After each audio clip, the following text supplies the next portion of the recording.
melayang serindit di atas permatang. Merbah berkicau di hujung muara, pemanis kata selamat datang, awal bismillah pembuka bicara. Bismillahirrahmanirrahim. Assalamualaikum warahmatullahi wabarakatuh. Salam sejahtera, salam keluarga Malaysia. Yang berusaha Tuan Rospiagos bin Taha, Setiausaha Bahagian Pengurusan Sumber Manusia, Kementerian Pendidikan Malaysia. Yang berusaha Pegawai-Pegawai Kanan Kementerian Pendidikan Malaysia. Yang dihormati Puan Jamilah binti Hussein, Presiden Kesatuan Pembantu Takbir Pendidikan Semenanjung Malaysia. Yang dikasihi mantan Yang di-Pertua dan juga mantan Presiden Kapten Semenanjung Malaysia. Yang dihormati pegawai-pegawai tertinggi Kapten Semenanjung Malaysia. Yang dihormati wakil-wakil dari Kongres dan Kesatuan Sekerja Pembantu-Pembantu Takbir Pendidikan Semenanjung Malaysia, Sabah, Sarawak dan juga wilayah Persekutuan Labuan. Tuan-tuan, puan-puan, warga Kementerian Pendidikan Malaysia, seterusnya hadirin hadirat yang dirahmati sekalian.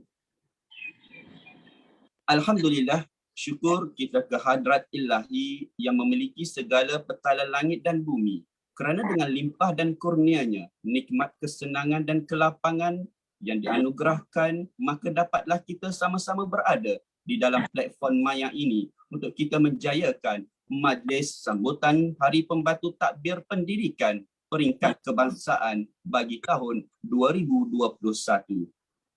Untuk makluman semua, sambutan Hari Pembantu Takbir Pendidikan peringkat kebangsaan sebelum ini disambut pada tahun 2019. Tahun 2020 kita tidak dapat meraihkannya disebabkan pandemik COVID-19. Dan pada tahun ini, tahun 2021, masih lagi dengan tema integriti memperkasa organisasi. Kita bersyukur kerana walaupun masih dalam pandemik, akan tetapi kita mampu untuk menyambut dan meraihkannya walaupun secara maya. Saudara-saudari yang dikasihi sekalian, antara objektif sambutan Hari Pembantu Takbir Pendidikan adalah untuk memberi penghargaan dan dorongan motivasi khususnya kepada pembantu takbir yang telah menunjukkan mutu kerja cemerlang serta berkepribadian tinggi dan baik, terutama sekali dalam memberikan komitmen, dedikasi dan inovasi dalam menjalankan tugasan yang diarahkan dari semasa ke semasa. Untuk menggerakkan satu budaya kerja yang cemerlang dalam kalangan pembantu takbir dan berkongsi pengalaman serta meningkatkan semangat kerjasama berpasukan di kalangan pembantu takbir pendidikan.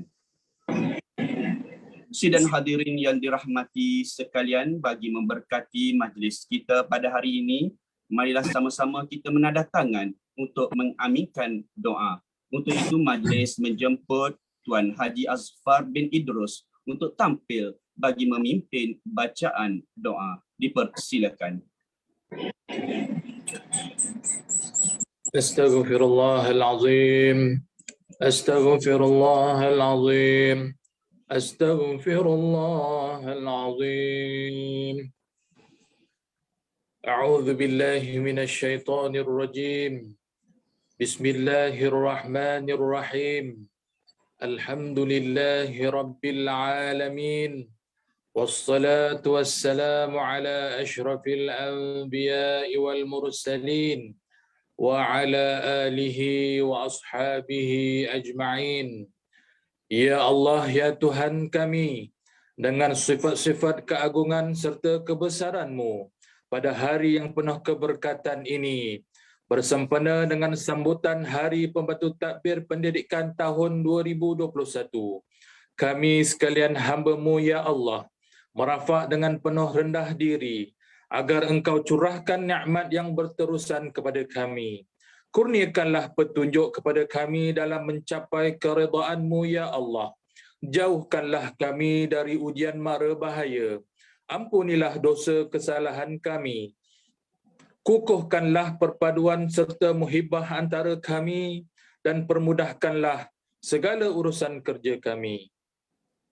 Allahumma yassir lana kulla amrin asir واغفر لنا في الآخرة والأولى. اللهم يا مدبر الأحوال ويا محول الأحوال حول أحوالنا إلى أحسن الأحوال. Bersempena dengan sambutan Hari Pembantu Takbir Pendidikan tahun 2021 peringkat kebangsaan pada hari ini, kami memohon kepadamu ya Allah, semoga sambutan pada kali ini mendapat keberkatan dan keridaan-Mu. Ya Allah, ya Tuhan kami, tanamkanlah sifat-sifat terpuji dalam diri kami, agar budaya kerja berkualiti menjadi amalan kami, dan supaya kami sentiasa berusaha melakukan penambahbaikan dalam kerja seharian kami, demi kemajuan organisasi, masyarakat, agama dan negara. Engkau sematkanlah ke dalam diri kami, ya Allah, rasa tanggungjawab atas setiap tugas yang diamanahkan kepada kami untuk dilaksanakan. Allahumma ya Hannan, ya Mannan, ya bani'as samawati wal ard. Allahumma inna a'udzubika minal baras wal junun wal juzam wa min sayyi'il asqam. Allahumma ja'al jam'ana hadza jam'an marhuma wa tafarruqana min ba'dihi tafarruqan ma'suma wa la taj'alillahumma fina wa la ma'ana ولا من يتبعنا شقيا ولا مطرودا ولا محروما. Ya Allah, jadikanlah pertemuan ini sebagai pertemuan yang dirahmati, dan jadikanlah perpisahan kami sebagai perpisahan yang diberkati. Rabbana Rabbana atina fid dunya hasanah wa fil akhirati hasanatan wa qina adzaban nar. وصلى الله على سيدنا محمد وعلى آله وصحبه وسلم والحمد لله رب العالمين. تقبل الله منكم. Amin, amin, ya Rabbal Alamin. Majlis mengucapkan terima kasih kepada Tuan Haji Asfar bin Idrus di atas pimpinan bacaan doa itu tadi.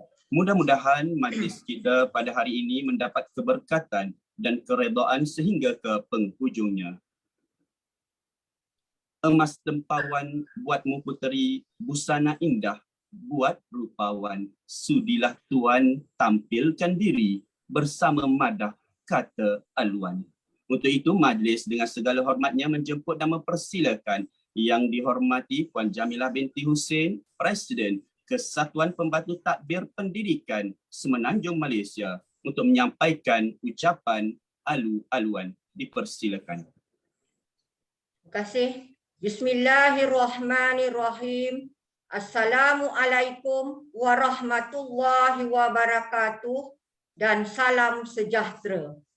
Yang berbahagia Tuan Ros Piagus bin Taha, Setiausaha Bahagian Pengurusan Sumber Manusia Kementerian Pendidikan Malaysia, yang berusaha pegawai-pegawai Kementerian Pendidikan Malaysia, wakil-wakil pemimpin kesatuan dari Kongres Kesatuan Gabungan QPEX termasuk Sabah dan Sarawak, serta wakil-wakil Kesatuan Perkhidmatan Bukan Guru Kementerian Pendidikan Malaysia, pegawai-pegawai kanan kesatuan, pembantu takbir pendidikan Semenanjung Malaysia, Encik Gabriel Welford, Presiden Kesatuan Kaki Tangan Sokongan Jabatan Pelajaran Sarawak, Encik Dahlan bin Muhammad Yassin, Presiden Ketua Pembantu Takbir Pendidikan Sabah, Puan Raineh binti Karim,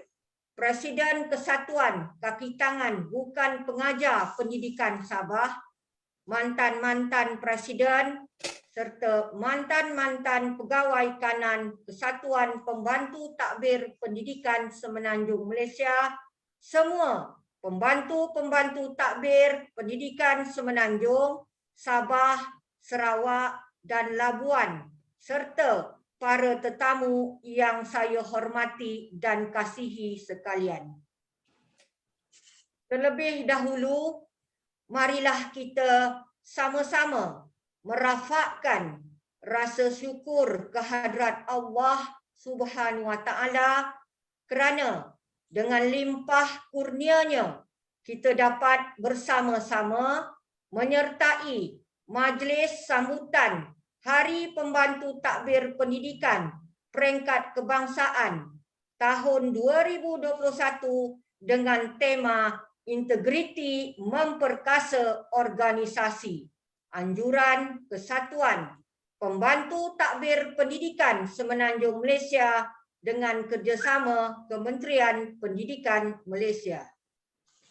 Para hadirin yang saya hormati sekalian, saya ingin merakamkan ucapan setinggi-tinggi penghargaan dan terima kasih kepada pihak Kementerian Pendidikan Malaysia yang sentiasa mendukung kepada perkhidmatan pembantu takbir pendidikan yang berkhidmat di bawah Kementerian Pendidikan Malaysia, di bawah lantikan Suruhanjaya Perkhidmatan Pendidikan dan Suruhanjaya Perkhidmatan Awam, yang mana di antara mereka-mereka ini bertugas di bahagian-bahagian Kementerian Pendidikan Malaysia, Jabatan Pendidikan Negeri, pejabat-pejabat pendidikan daerah, Institut Pendidikan Guru, Kolej Vocational, Politeknik, Kolej Komuniti dan juga sekolah-sekolah di seluruh Malaysia.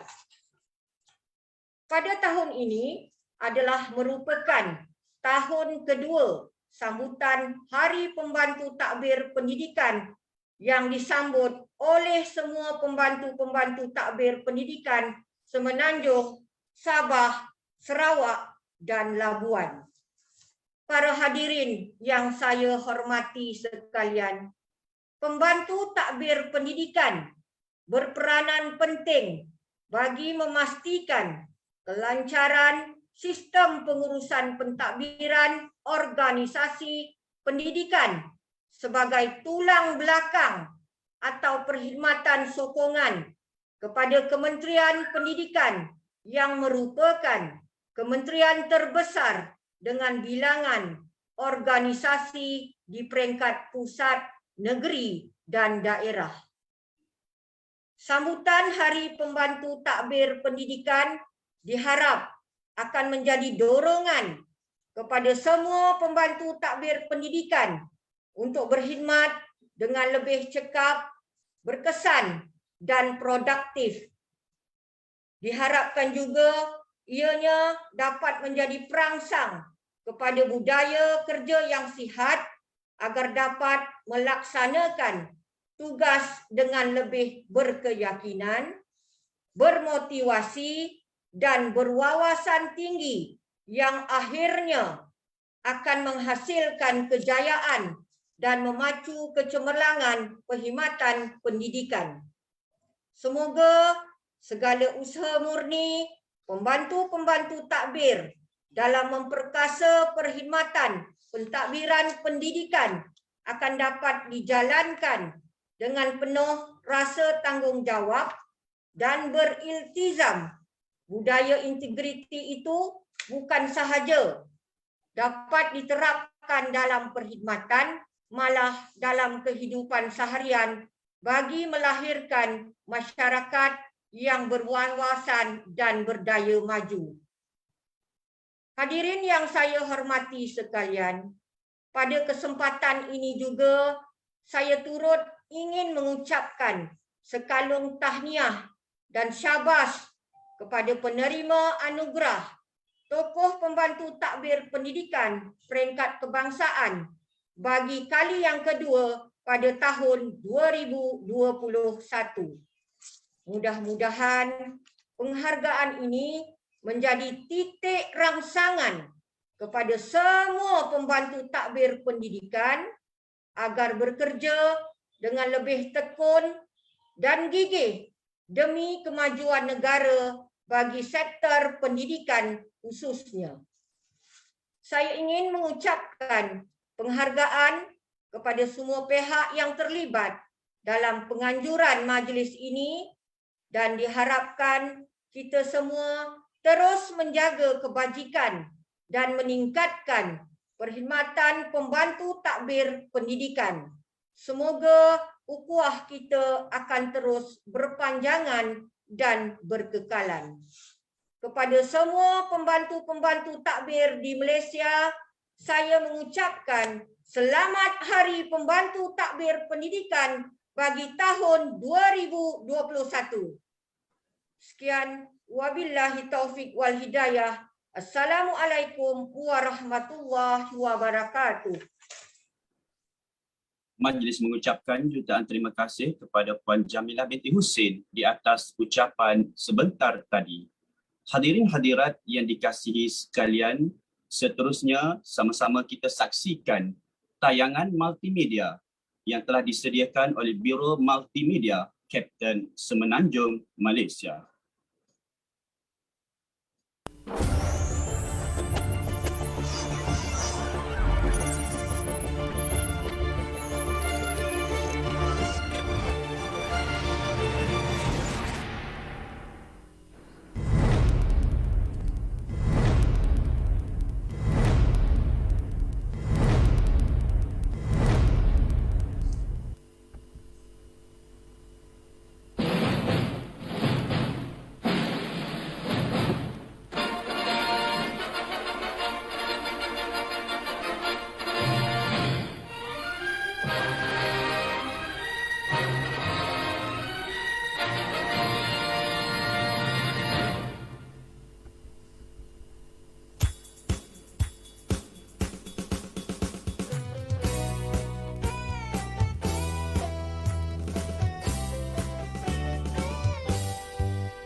Tayangan multimedia sebentar tadi memaparkan tentang perjalanan dan juga rutin pembantu takbir pendidikan, baik dari segi kerja hakikinya dan juga penglibatan pembantu takbir pendidikan di dalam kesatuan sekerja. Saudara-saudari yang dirahmati sekalian, kita teruskan lagi pengisian program kita pada hari ini dengan sesi bicara tokoh, sederap selangkah perjuangan bersama dengan mantan yang dipertua pertama, Kapten, juga merupakan tokoh pembantu takbir pendidikan peringkat kebangsaan bagi tahun 2019, iaitu yang berbahagia Tuan Haji Ngatmun bin Sarbini. Untuk itu, majlis dengan segala hormatnya mempersilakan. Assalamualaikum warahmatullahi wabarakatuh. Alhamdulillah, alhamdulillahirabbil alamin, wassalatu wassalam anbiya'i wa mursalin wa ala alihi wa sahbihi ajma'in. Terlebih dahulu saya mengucapkan terima kasih kepada Presiden Kapten Puan Jamilah yang telah meminta saya untuk menyampaikan sedikit ucapan mengenai tertubuhnya Kesatuan Pembantu Tadbir Semenanjung Malaysia sempena 1 hari bulan 10 2021 ini. Saya terlebih dahulu mengucapkan selamat Hari Pembantu Tadbir yang diingati detik bersejarah sebagai Hari Pembantu Tadbir Pendidikan. Walau zaman saya dulu ada menyuarakan perkara ini kepada pihak kementerian, berpendapat bahawa Hari Pembantu Tadbir akan melibatkan juga pembantu tadbir di semua perkhidmatan perkeranian Jabatan Awam. Tahniah kepada Puan Presiden yang telah dapat membuktikan bahawa Hari Pembantu Tadbir dapat diwujudkan untuk pembantu tadbir di bawah Kementerian Pendidikan. Kerana diberi peluang untuk saya memberi sedikit pandangan dalam majlis ini, saya bagi tujuan untuk membuka semula pintu hati saya mengenai mengapa Kapten ini ditubuhkan. Saya telah perkatakan sebelum saya melepaskan jawatan saya sebagai yang di-Pertua Kapten bahawa saya akan terus mengingati Kapten hingga sampai bila-bila. Pada awal tahun 1991, saya ditugaskan di Pejabat Pendidikan Selangor. Di sepanjang perkhidmatan saya di Jabatan Pendidikan Selangor, ramai kawan-kawan saya dari sekolah-sekolah untuk menyelesaikan beberapa perkara untuk diselesaikan. Mereka juga banyak mengemukakan perkara-perkara yang kurang senang yang dihadapi oleh mereka di sekolah. Secara ringkas dimaklumkan, saya menerangkan untuk mengatasi perkara tersebut, kita tubuhkan kesatuan. Dengan adanya kesatuan, mudahlah kita perjuangkan bukan sahaja di peringkat negeri tetapi juga boleh dimajukan ke peringkat kementerian. Asalnya nak ditubuhkan kesatuan ini untuk peringkat negeri Selangor sahaja, tetapi mendapat nasihat dari pendaftar kesatuan sekerja bahawa kesatuan yang ditubuhkan hendaklah dilakukan di peringkat Semenanjung Malaysia. Selepas itu barulah dilaksanakan di peringkat negeri-negeri. Justru itu saya dengan kerjasama rakan di peringkat negeri Selangor membuat perbincangan untuk membuat perbincangan dengan rakan-rakan di seluruh Malaysia. Pada 4 hari bulan 8 tahun 1991 jam 4 petang, saya menjemput wakil-wakil negeri yang telah dikenal pasti boleh memberi kerjasama untuk menubuhkan kesatuan ini. Perjumpaan ini diadakan di bilik perkhidmatan tingkat 8 Jabatan Pendidikan Selangor. Antara wakil-wakil yang hadir ialah dari Selangor, wilayah persekutuan, Johor, Perak, Negeri Sembilan dan Pulau Pinang. Mereka bersetuju untuk menubuhkan kesatuan ini dan terbentuklah Jawatan Kuasa Pengelola. Setelah perbincangan diadakan dan dipersetujui, mereka bersetuju untuk memegang jawatan sebagai pengurusi.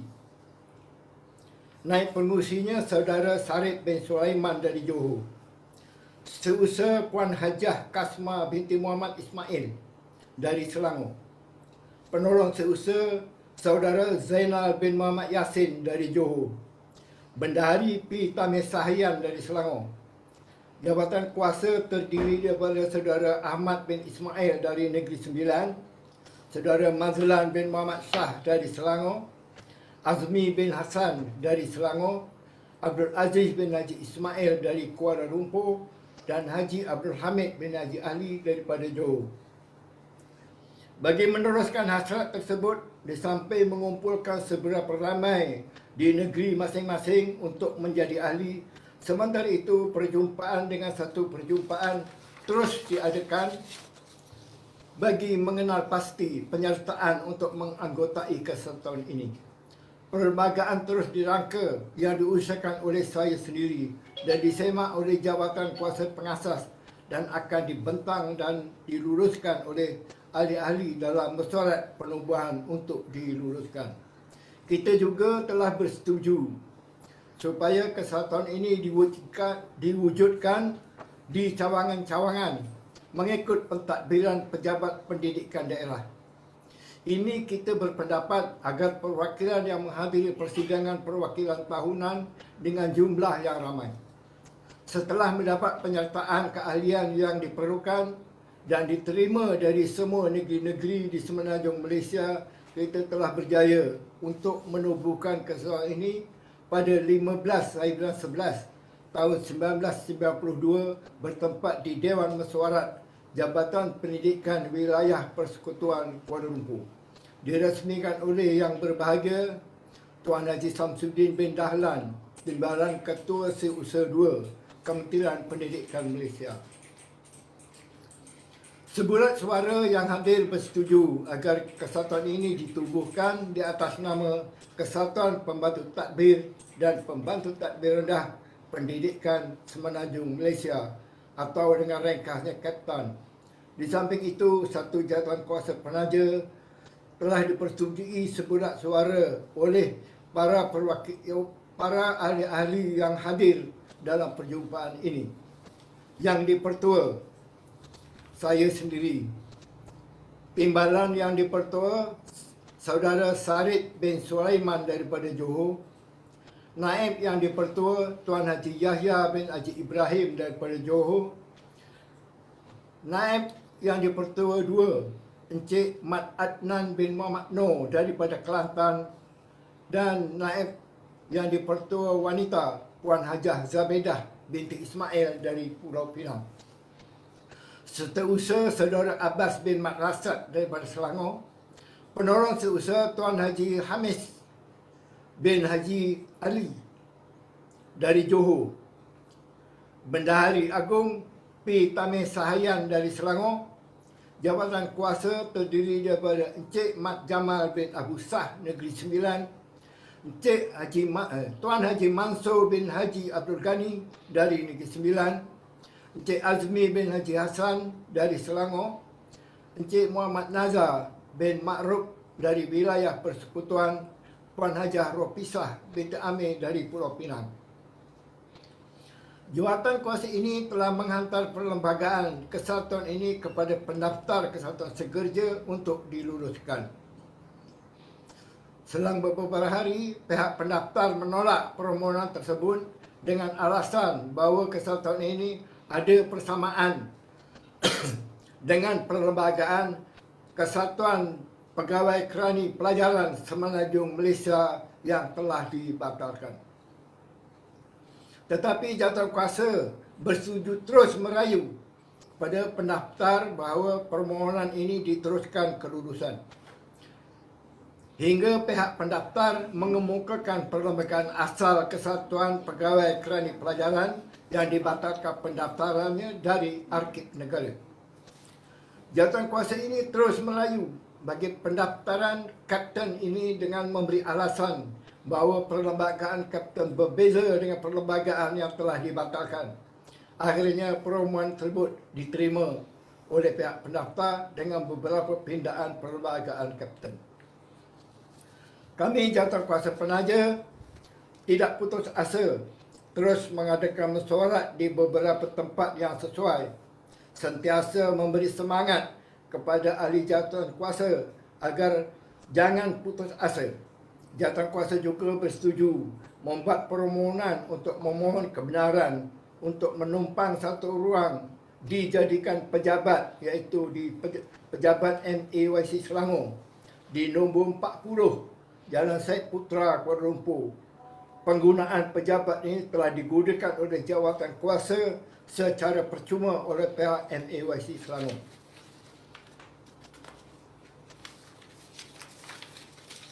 Akhirnya pihak kementerian bersetuju dan mengeluarkan surat keliling kepada semua bahagian di Kementerian Pendidikan dan semua pengarah pendidikan negeri melalui pekeliling KP PP 0089 161/1 jilid 2/18 bertarikh 11 hari bulan Julai 1995 untuk memberi sokongan kepada kesatuan ini bagi menubuhkan cawangan-cawangan. Pihak pendaftar kesatuan meluluskan permohonan kapten ini melalui pendaftaran 749 bertarikh 2 Mei 1955. Mana kita tidak jemu-jemu untuk menunggu selama hampir 3 tahun. Alhamdulillah, kita diberi tempoh tidak lebih 1 tahun untuk menubuhkan cawangan-cawangan dan melaksanakan persidangan perwakilan pertama. Kapten mencari ahli seluruh daerah dilancarkan yang dilakukan oleh Jawatan Kuasa Perancangan Kapten di seluruh Semenanjung Malaysia. Bayangkanlah wang ringgit yang digunakan untuk tujuan ini. Saya pernah menggadaikan barang kemas untuk melaksanakan cita-cita menubuhkan kapten. Sanggupkah ahli-ahli para perwakilan sekalian melakukan perkara ini? Persidangan perwakilan pertama telah diadakan bertempat di Kem Kijang, Kota Baru, Kelantan pada 27 dan 28 April 1996. Perwakilan yang hadir dikenakan bayaran pendaftaran RM5 seorang untuk makan, sarapan dan penginapan. Tak perlulah saya jelaskan senarai jabatan kuasa. Walaupun berbagai rintangan dan liku-liku perjalanan pentadbiran kesatuan ini yang saya lalui dengan tangisan dan kepayahan, tetapi saya hadapi dengan tenang dan kesabaran. Setiap persidangan perwakilan, saya pernah memberi laluan kepada timbalan yang dipertua, Saudara Sarip Sulaiman, untuk memikul tanggungjawab sebagai yang dipertua. Tetapi Sarip Sulaiman menolak dan memberi pengakuan untuk terus menyokong dan memberikan kerjasama. Maknanya, di sepanjang tugas saya sebagai yang dipertua, sekarang disebut Presiden, tidak pernah ditanding. Di akhir perkhidmatan, saya sebagai yang dipertua telah saya lepaskan dengan memberi laluan kepada Saudara Sarip Sulaiman semasa persidangan perwakilan kali yang kelima yang diadakan di Genting View Resort pada 29 dan 30 tahun 2000. Saya telah berjanji pada semua perwakilan pada masa itu dalam majlis perpisahan saya selaku yang dipertua kapten akan terus setia sebagai ahli bersekutu. Saya juga berharap kepada pemimpin kapten yang mendatang akan terus mempertahankan kesatuan ini dan berjuanglah untuk kebajikan ahli-ahli. Lagu resmi kapten, Kapten Maju Jaya.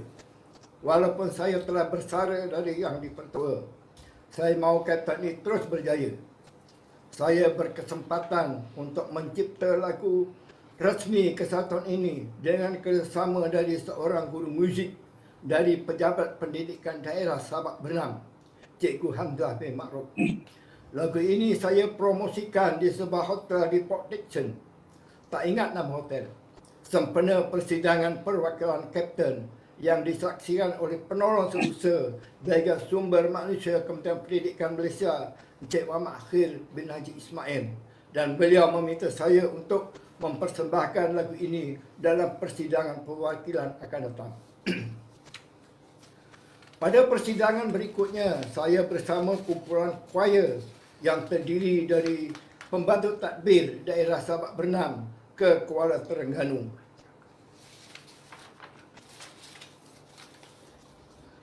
Untuk membuat persembahan lagu Kapten Maju Jaya, dengan ringkas saja dimaklumkan bahawa lagu tersebut telah diisytiharkan oleh Encik Muhammad Akhil Haji Ismail sebagai lagu resmi kapten. Rangkap pertama lagu ini, Jujur Amanah Berilmu Mesra, Pegangan Kerjaya Kita, berbudi bahasa yang mulia, amalan selamanya adalah menjadi pegangan saya untuk terus mengingati Kapten. Sebelum saya mengakhiri ucapan, saya ingin menyampaikan pesanan kepada semua ahli-ahli kesatuan ini yang untuk terus memberi sokongan yang tidak berbelah bagi kepada Presiden dan rakan-rakan selaku ahli Majlis Jawatankuasa Agung Kesatuan ini. Kerana saya telah berkhidmat dan menjalankan kerana mereka telah berkhidmat dan menjalankan pentadbiran kesatuan ini dan begitu cemerlang, saya fikir berilah kerjasama dan pandangan yang memberikan faedah kepada kesatuan dan nikmatilah akan dirasai oleh semua ahli-ahli dan anggota pembantu tadbir di bawah Kementerian Pendidikan. Sampai di sini saja dahulu yang dapat saya sampaikan sedikit pandangan untuk renungan kita bersama. Diharap Kapten akan terus mengorak langkah, terus berbakti kepada kesatuan dan ahli-ahli keseluruhannya. Selamat Hari Pembantu Tadbir dari saya, bekas yang di-Pertua Kesatuan Kapten. Assalamualaikum warahmatullahi taala wabarakatuh. Waalaikumsalam warahmatullahi wabarakatuh. Terima kasih kepada Yang Berbahagia Tuan Haji Ngatmun bin Sarbini di atas perkongsian, nasihat dan juga pesanan yang cukup bermakna dan berguna untuk kami sebagai generasi baru. Sesungguhnya perjuangan dan pengorbanan Tuan Haji Ngatmun dalam memperjuangkan hak dan kebajikan ahli Kapten khususnya amat-amat kami hargai.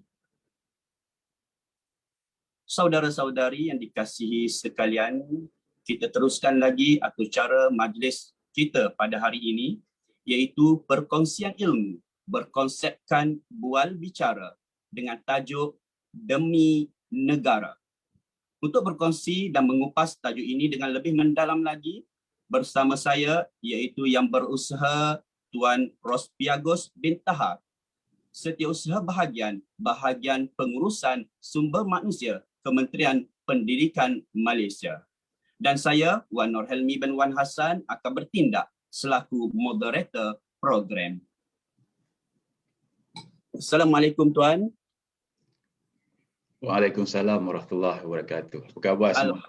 Alhamdulillah. Terima kasih Tuan kerana sudi bersama-sama kami semua ahli-ahli pembantu takbir pendidikan pada hari ini, yang mana insya-Allah Tuan kita akan membincangkan dan berkongsi tentang tajuk yang cukup sinonim bagi kami seorang pembantu takbir pendidikan dan juga seorang penjawat awam, iaitu tajuk Demi Negara.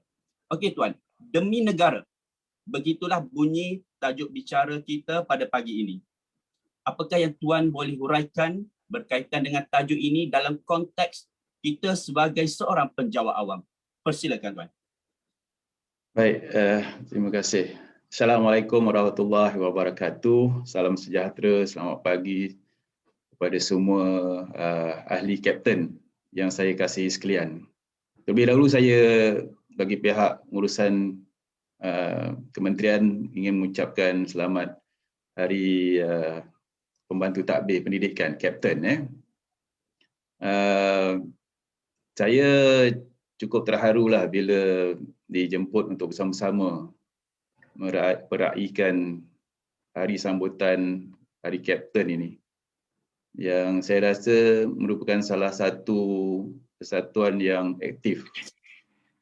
Sepanjang saya berada di kementerian ini, saya rasa inilah pertama kalinya saya bersama-sama dengan kesatuan dalam yang mengadakan hari kesatuan, Hari Kapten ini. Saya tak pernah lagi dijemput atau hadir mana-mana hari skim-skim yang lain.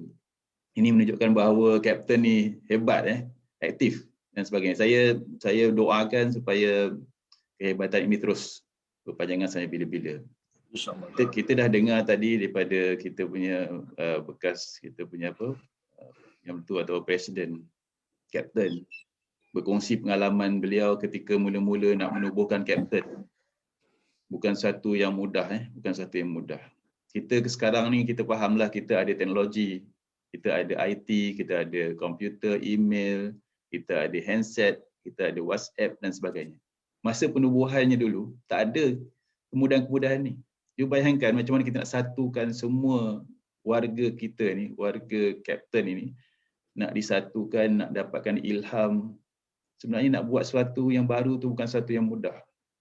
Banyak dia punya halangan, rintangan dan sebagainya. Tahniah kepada warisan pemimpin terdahulu atas usaha dan pengorbanan yang mereka lakukan sebelum ini sehingga terhasilnya kapten dan sehingga sekarang kapten masih relevan. Nak mencipta sesuatu yang baru tu memang mudah, senang. Bukan senang lah, tapi agak mudah berbanding dan nak pastikan dia sentiasa relevan. Contohnya dalam kapten ni lah, nak buat satu kapten tu susah, banyak pengorban, terpaksa korbankan wang ringgit, terpaksa gadai barang-barang kemas, kereta dan sebagainya. Nak memastikan kita ada wadah platform untuk kita berkomunikasi, berbincang dan menyuarakan kita punya kepentingan masing-masing. Bukan mudah. Tapi yang lebih sukar ialah nak pastikan apa yang kita ada ni sentiasa relevan sampai bila-bila. Nak konsisten, nak sustain, nak mampan sampai bila-bila. Itu yang agak sukar. So cabaran kepada barisan kepimpinan kapten sekarang ni lah. Orang dahulu dah menempuh kesukaran.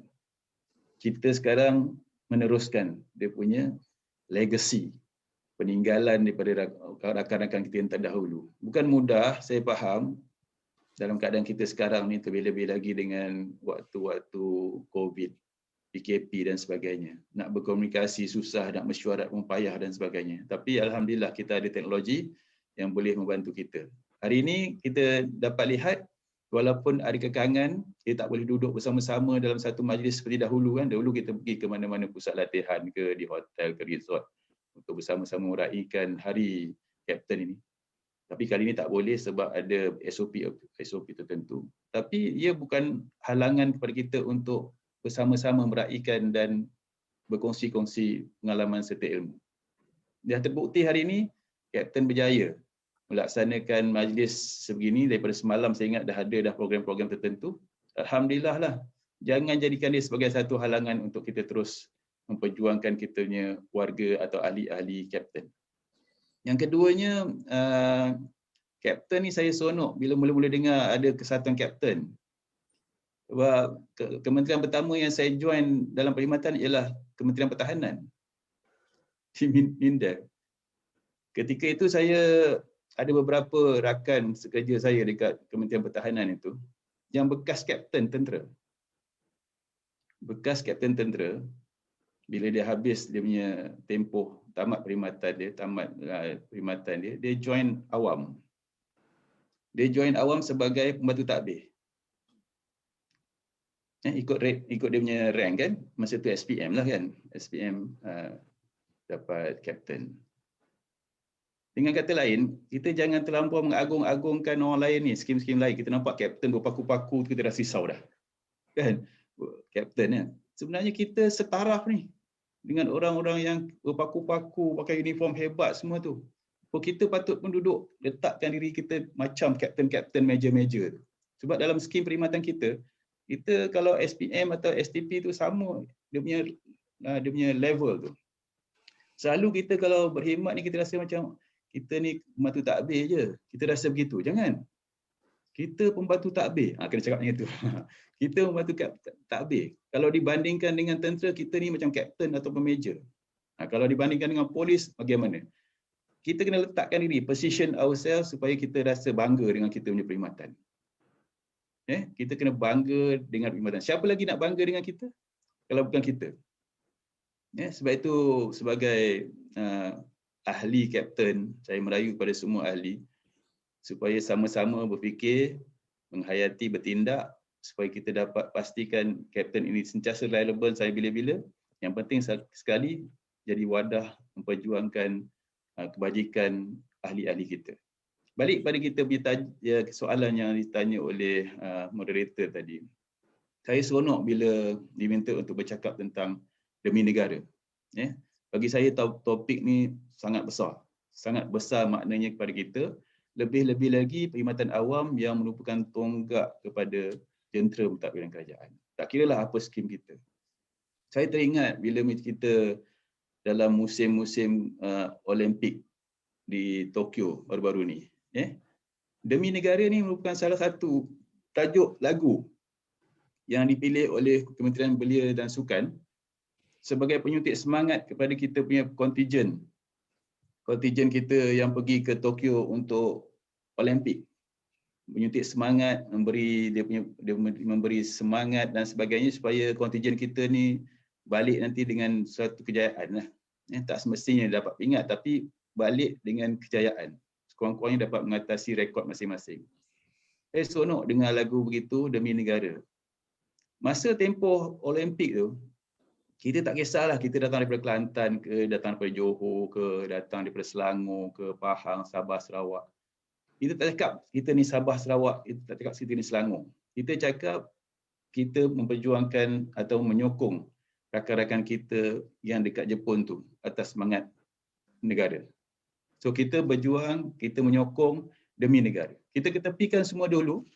Kita ketepikan kita ni asal daripada mana, skim perkhidmatan apa, keturunan apa, agama apa, semata-mata kita nak menyokong rakan-rakan kita yang mewakili negara supaya mereka berjaya di sana. Boleh masa tu kita ketepikan semua kepentingan-kepentingan kita, semata-mata kita nak bincang atau kita nak mikir pasal negara. Sama juga dalam perkhidmatan awam. Dalam perkhidmatan awam ni, contohnya kapten, kan ada pelbagai latar belakang. Ada yang datang daripada Kelantan, Terengganu, Sabah, Sarawak dan sebagainya. Ada yang grade tinggi, ada yang grade permulaan dan sebagainya. Ada kita ada pembantu takbir, ada pembantu takbir kanan, pembantu takbir tinggi dan sebagainya. Pelbagai grade. Itu juga berbagai latar belakang dari segi etnik keturunan dan sebagainya. Kita juga berbagai-bagai latar belakang dari segi kita punya cita rasa kepentingan. Tapi dalam kita memperjuangkan kapten ini, kita ketepikan semua yang perbezaan tu. Kita ketepikan dulu semua perbezaan negeri dan sebagainya, kita fikir tentang kapten. Kita fikir tentang kesatuan kita. Itu yang penting bagi saya. Untuk tujuan tu bukannya satu yang mudah kan. Kita pun datang daripada pelbagai agensi, ada yang daripada JPN Selangor, ada JPN Johor, JPN Kelantan dan sebagainya. Masing-masing ada kepentingan-kepentingan sendiri yang nak diperjuangkan kan. Kapten Johor cerita pasal perjuangan masing-masing, Kapten Selangor dan sebagainya. Tapi sampai ketikanya kita terpaksa melihat kepentingan kapten keseluruhannya. Kita kena tengok yang tu. Kita ketepikan beberapa kepentingan-kepentingan yang bentuk terpencil untuk kita melihat kepentingan kapten keseluruhannya.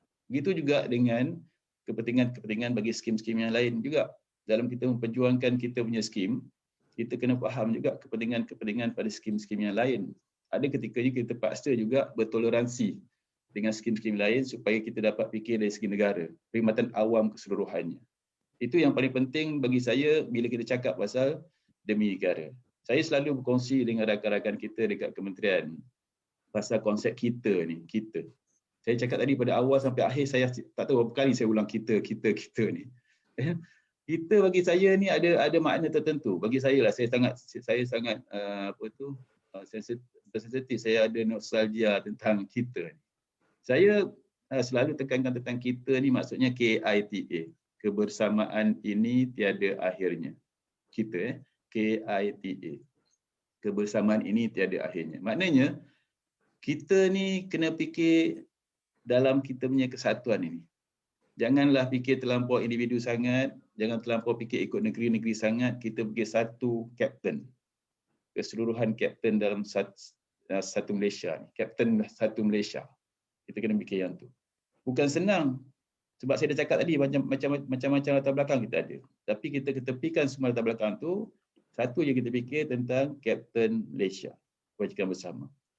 Kita KITA, kebersamaan ini tiada akhirnya. Memang bukan senang lah, bukan senang. Nak cakap memang mudah. Cakap pasal kita dan sebagainya. Tapi yang paling susah ialah kita nak menghayati. So bagi saya, kalau kita dah berada di tahap kita ni, kita dah mantap. Maknanya Tak ada cakap benda lain lah. Kita cakap pasal kita. Kapten kita. Untuk kesatuan kita. Kita boleh beralih pada satu lagi tahap, iaitu kita satu. Kebersamaan ini tiada akhirnya. Satu tu ialah sampai akhirnya tetap utuh. Macam tadi kita punya Presiden atau YDP cakap, walaupun dia dah bersara, tapi jiwa dia masih dengan Kapten.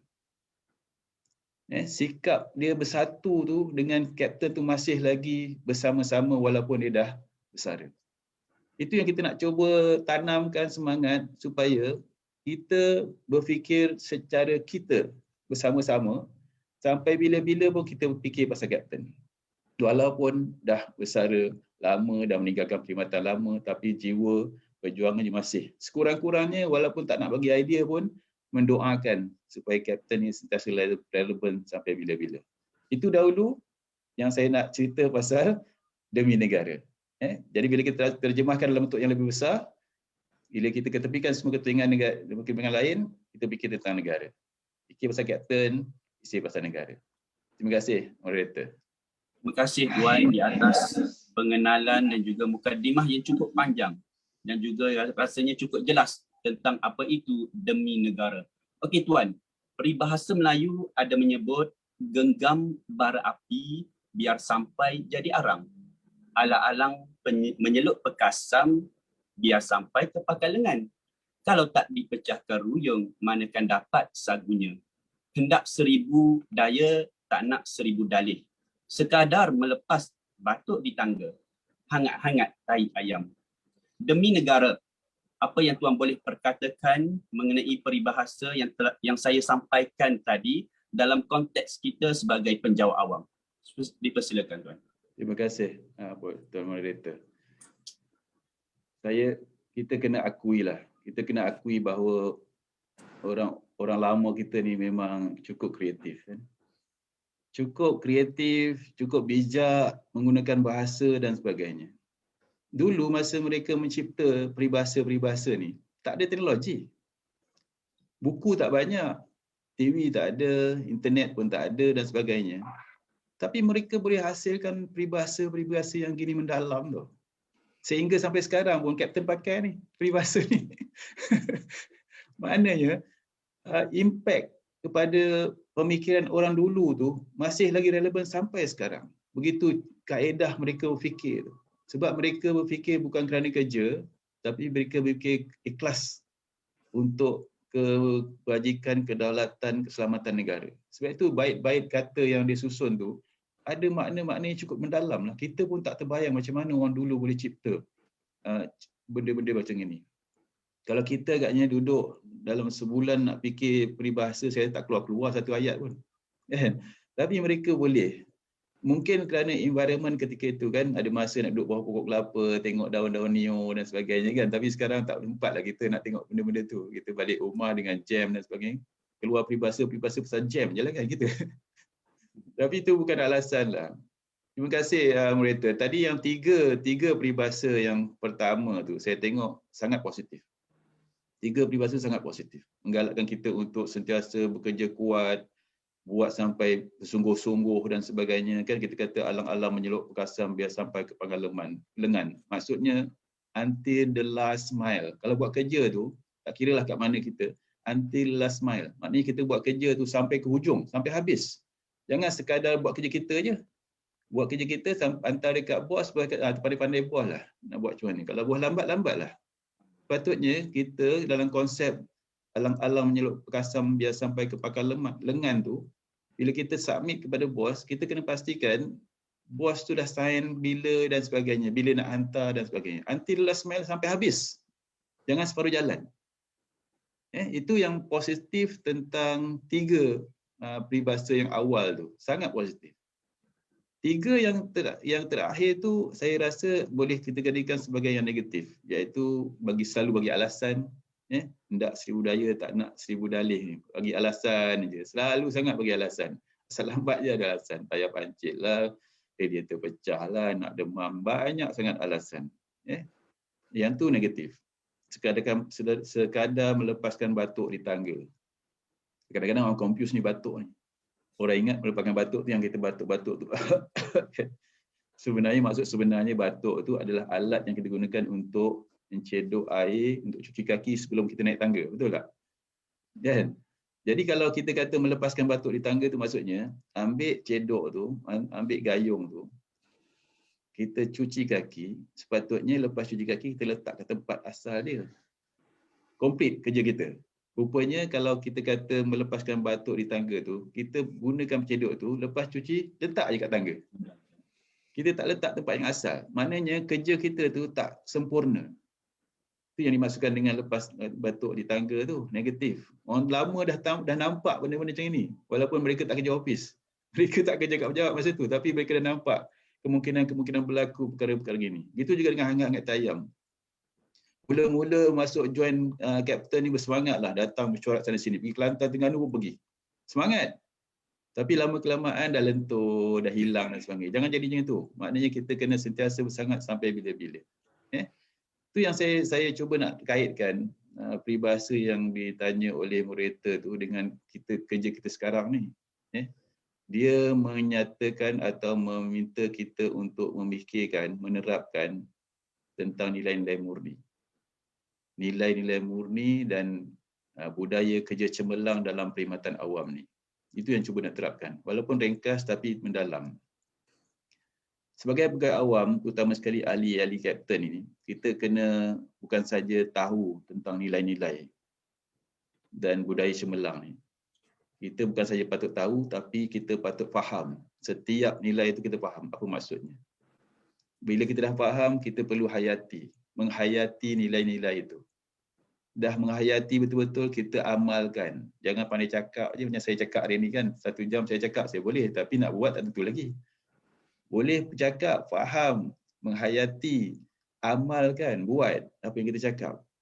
Dan yang paling penting sekali di peringkat kapten ini, terutama sekali pimpinan kapten, bukan saja faham, bukan saja menghayati, bukan saja mengamalkan, tapi boleh sebar luas.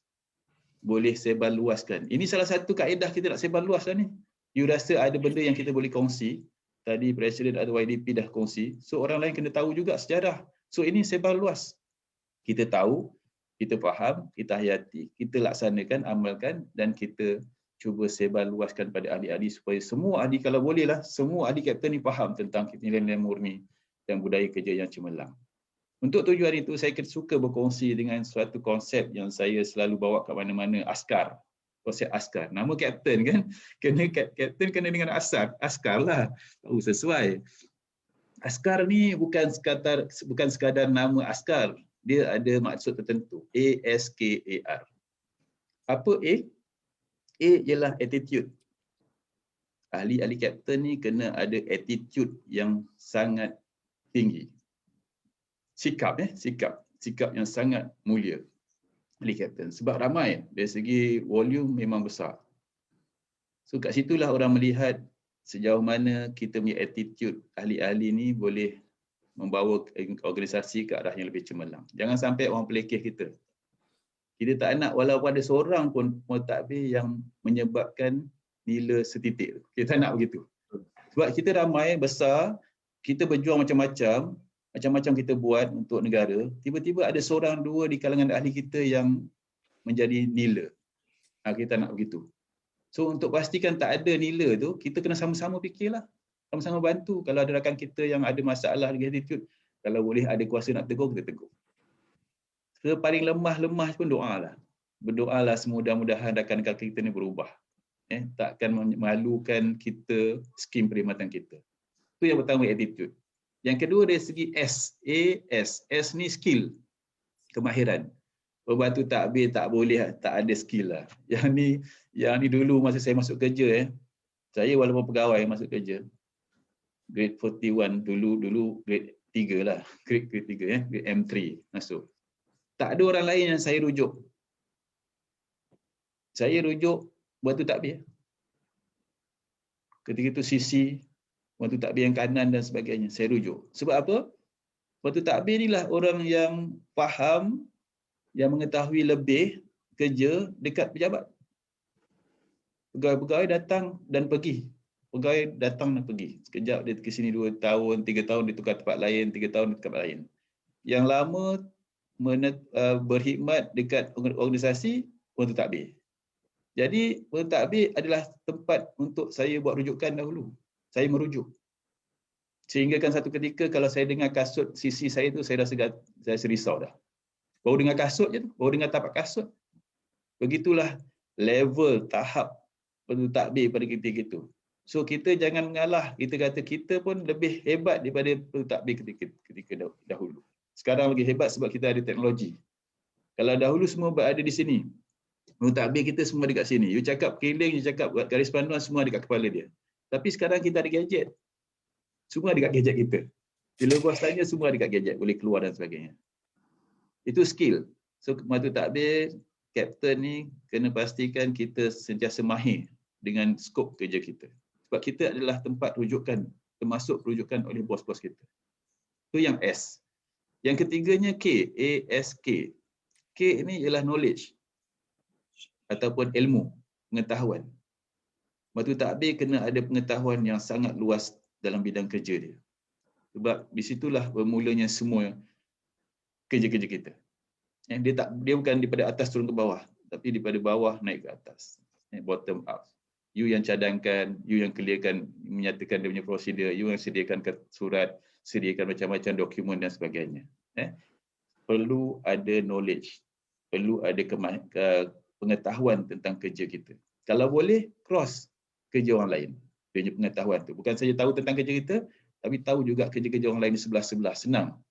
Kalau dahulu, saya rasalah kat Kementerian Pertahanan, pengalaman saya, kita telefon ni kalau berdiri kat sebelah, kita boleh jawab. Kita boleh tolong angkat telefon sebelah. Sebab apa? Kita tahu subjek matter orang sebelah. Kan? Sebab itu kita boleh jawab. Tapi sekarang, kalau telefon orang sebelah berbunyi, kita risau nak jawab. Sebab bila orang tanya, kita tahu apa benda kerja orang sebelah. Kita tak faham apa kerja orang sebelah, sebab itu kita tak berani nak angkat telefon tu. Sebab kalau kita angkat telefon, takut soalan tu kita tak boleh jawab. Tapi kalau kita ada knowledge, bukan saja knowledge kita, tapi juga knowledge orang sebelah-sebelah dalam satu bahagian, mana-mana telefon bunyi kita boleh angkat. Sekurang-kurang kita tahu, sefaham saya dahulu macam gini. Tapi nanti saya rujuk balik dengan desk officer ni. Sekurang-kurangnya begitulah. Taklah kita biarkan telefon tu berdering tanpa dijawab. Kan? Dulu kan kita ada konsep angkat telefon sebelum deringan yang ketiga. Betul tak? Di KPA. Apa dia kata? Kita jawab telefon sebelum deringan ketiga. Betul? Lepas tu datang bos baru, kita kata sebelum deringan kedua. Lepas tu datang bos saya pula, dia kata, Agus, kita angkat telefon sebelum telefon berdering. Nampak macam pelik kan? Tapi sekarang teknologi membenarkan begitu. Maknanya apa? Angkat telefon sebelum telefon berdering maksudnya apa? Maksudnya, orang nak tanya soalan, tak payah telefon kita, jawapan dah ada. Contoh apa? FAQ. Dalam kita punya website kita, ada FAQ. Soalan-soalan lazim. Soalan yang biasa orang tanya kan, dia boleh letakkan. Dia tak payah nak telefon kita dah. Dia pergi kat internet, dia tengok soalan-soalan lazim, bilakah tarikh patut saya, bilakah tarikh yang patut dia ambil kira untuk tujuan nantikan. Ada dalam FAQ? Tak payah jawab. Kalau tak ada FAQ, dia tak terpaksa telefon you lah. Telefon kita. Mereka tak habis lah, kena selalu banyak telefon ni. Kena tanya pun tak habis je. Jenuh kita nak jawab telefon. Kalau kita jaga 10 orang guru, tak apa. Kan? Kita ada 450 ribu orang guru. Jenuh nak jawab telefon. Sebab itu kena ada FAQ. Kita jawab telefon sebelum telefon berdering. Dulu nampak pelik, tapi sekarang satu yang biasa. Jawab telefon sebelum telefon berdering. Maknanya orang tak payah telefon kita dah. Jawapan dah ada. Kat mana-mana dalam kita punya website. Yang keempatnya adalah agile ataupun adaptability, acceptability. Kita boleh sesuaikan diri dengan keadaan cepat. Kalau kita bertukar tempat mana pun, kita boleh ubah. Kalau kita naik pangkat pun, kita boleh cepat-cepat adjust dengan kita punya naik pangkat, grade kita dan sebagainya. Kalau ada perubahan-perubahan dasar baru kerajaan, kita boleh ubah cepat-cepat. Kita tak perlu rasa macam suatu yang membebankan kalau berlaku perubahan. Perubahan itu suatu yang realiti. Bukan suatu yang kita boleh tolak. Bagi siapa yang berminat, saya suka kongsi buku Who Moved My Cheese. Who Moved My Cheese. pendek je buku tu, dalam 100 muka surat. Nipis je, kecil je. Buku tu kecil, 112 muka surat. Dalam masa satu hari boleh habis baca dah. Senang je faham, tulisan besar-besar, banyak kartun-kartun dan sebagainya. Boleh habis. Saya ingat dalam 2 jam, 3 jam boleh habis. Who Move My Cheese. Siapa nak baca, seronok baca. Dia bagi tahu kita macam mana kita ni kena sentiasa bersedia untuk berubah. Jangan sentiasa duduk dekat zone C. Zone C ni comfort zone, zone selesa. Sentiasa duduk comfort zone, selesa, tak nak berubah dan sebagainya. Kalau suruh berubah susah, marah, mengamuk dan sebagainya. Kalau kena tukar pun susah nak tukar. Naik pangkat pun tak nak sebab kena tukar tempat lain. Bukan tukar sampai satu negeri pun, tukar satu daerah je pun dah kalang kabut dah. Susah nak berubah. So kita kena cepat-cepat adopt dengan perubahan, agile, tangkas. Kena sentiasa boleh berubah pada bila-bila masa. Macam sekarang lah, COVID kan. Waktu kita PKP, kena pakai mask dan sebagainya. Kan susah. Tapi oleh kerana SOP untuk kebajikan semua pihak, kebaikan semua, kita pakai, kita ikut SOP. Lama-lama kita jadi macam budaya dah. Dah okey dah sekarang. Kalau dulu pakai mask keluar rumah kita rasa macam janggal kan. Tapi sekarang kalau keluar rumah tak pakai mask rasa macam satu benda yang tak seronok, kita rasa macam tak komplit, tak lengkap. Kena ada juga mask. Macam handphone lah. Dulu kan kita rasa susahnya nak bawa atur ni kan, nak bawa. You bayangkanlah kita nak bawa atur tu, telefon atur tu lah belum, masa tu belum ada handset. Kita rasa nak tinggal je telefon ni. Susah telefon ni. Tapi sekarang tuan-tuan keluar rumah cuba tak bawa handset. Boleh tak tuan-tuan keluar rumah sekarang ni tak bawa handset? Tak bawa duit beg duit tak apa. Tak bawa dompet pun okey lagi. Tapi kalau tak bawa handset, ya Allah macam tak sempurna. Itulah. Kalau kita masih lagi macam dulu kita kata tak nak bawa, kita tertinggal lah. So sekarang kita sesuaikan dengan perubahan. R yang akhir sekali, askar, A-S-K-A-R. R ini ialah resilient. Resilient, daya tahan. Daya tahan ni saya tak payah cakap lah. Sebab takbir ni memang daya tahan lah. Pagi, petang, kerja lewat malam, overtime, Sabtu Ahad pun datang. Yang tu kita terapkan dengan pegawai muda kita sekarang ni. Kena sentiasa resilient, daya tahan yang kuat. Itu yang kita kena ada supaya kita sentiasa relevan sampai bila-bila. Supaya bos kita rasa kita ni sesuai lah kat situ. Daya tahan. Kalau tidak asyik buat alasan macam tadi kan. Apa tu? Hendak 1000 daya tak nak 1000 dalih tu kan. Asyik ada alasan je. Nak suruh datang awal sikit tak boleh. Nak suruh stay lambat tak boleh. Nak datang Sabtu Ahad pun susah. Bukan tiap-tiap hari datang pun. Sekali-sekala kalau perlu. Kan? Tapi itu pun berkira. So kita nak supaya ahli-ahli kapten kita ni seboleh mungkin, semualah kalau boleh, semua ahli kita ni ada pegang pada konsep askar ini. Attitude, skill, knowledge, agile dan akhir sekali resilient, daya tahan. Saya doakan supaya semua ahli kita ni ada sikap-sikap murni dan budaya kerja sebelang segini. InsyaAllah. Terima kasih moderator. InsyaAllah. Terima kasih Tuan. Okey Tuan, bila kita bicara soal demi negara, ia merupakan suatu ungkapan yang menunjukkan bahawa kepentingan negara mengatasi kepentingan peribadi. Ia bukanlah suatu perkara yang mudah. Ia memerlukan penghayatan dan pengamalan nilai-nilai baik serta mempunyai jati diri yang tinggi. Apa komen Tuan? Wah, saya bagi saya kalau ungkapan kepentingan negara lebih daripada kepentingan peribadi sangat besar lah. Sangat besar. Sesuatu yang bukan saja sukar tapi sangat sukarlah untuk kita capai. Kan? Saya suka melihat dari perspektif yang berbeza lah. Saya suka melihat supaya kita meletakkan kepentingan negara itu melebihi isu-isu peribadi. Kalau kita nak kata kepentingan negara melebihi kepentingan peribadi, susah sikit.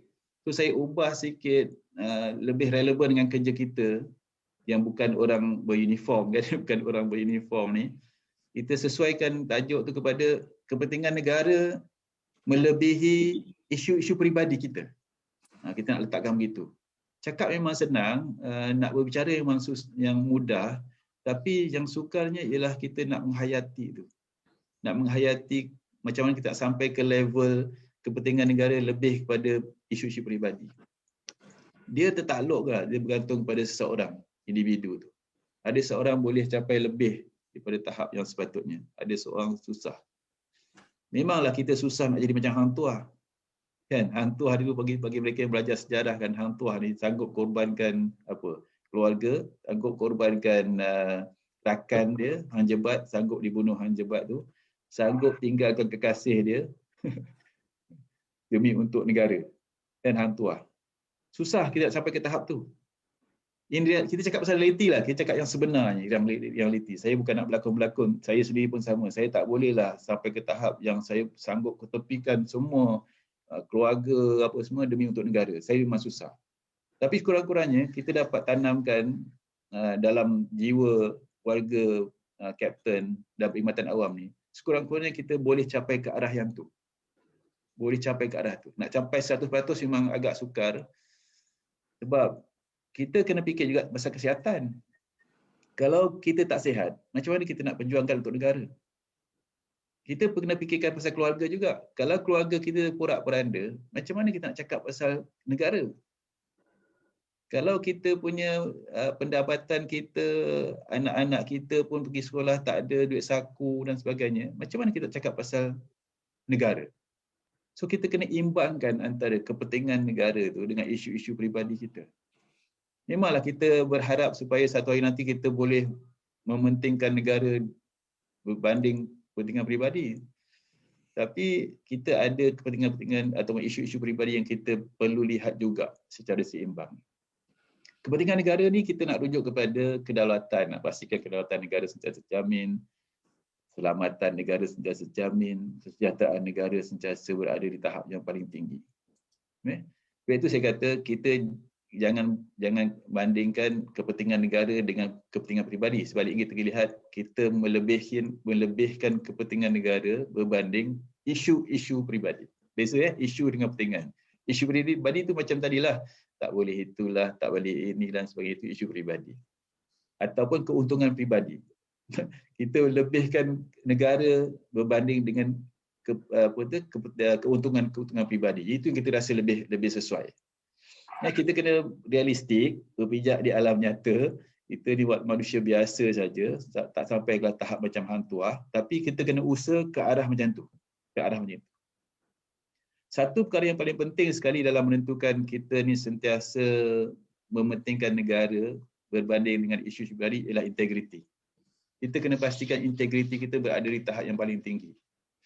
Saya selalu kongsi beberapa diagram tentang segitiga cabaran integriti.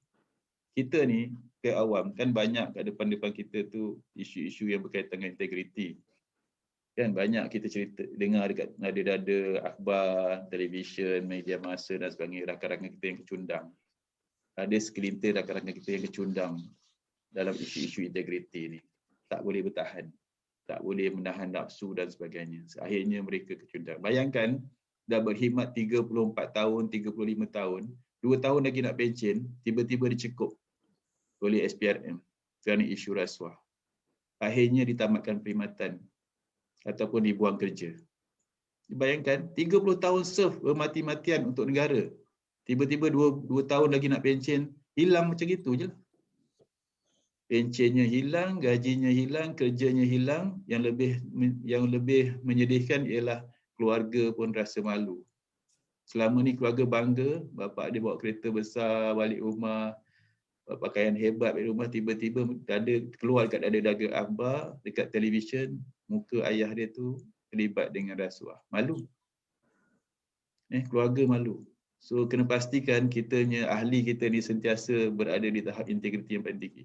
3 segi yang saya maksudkan tadi ialah kalau kita lihat di ufuk sebelah kiri tu agak negatif, iaitu desakan. Selalu berlaku desakan. Masa itulah kereta kita rosak, radiator kita pecah, tayar kita pancit, perlukan duit. Masa tu dah hujung-hujung bulan, gaji lambat lagi.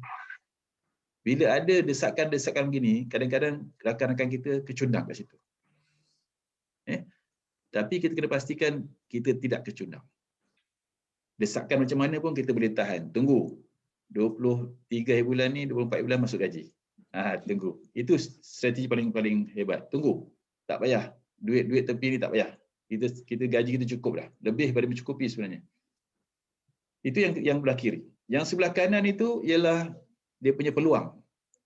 Kat depan kita ni banyak peluang tuan-tuan. Ada kontrak, ada sebut harga, ada lesen, ada luluskan tu, luluskan ni, semua ada. Yang tu kalau kita rambang mata, boleh je gunakan sebagai satu sumber duit tepi.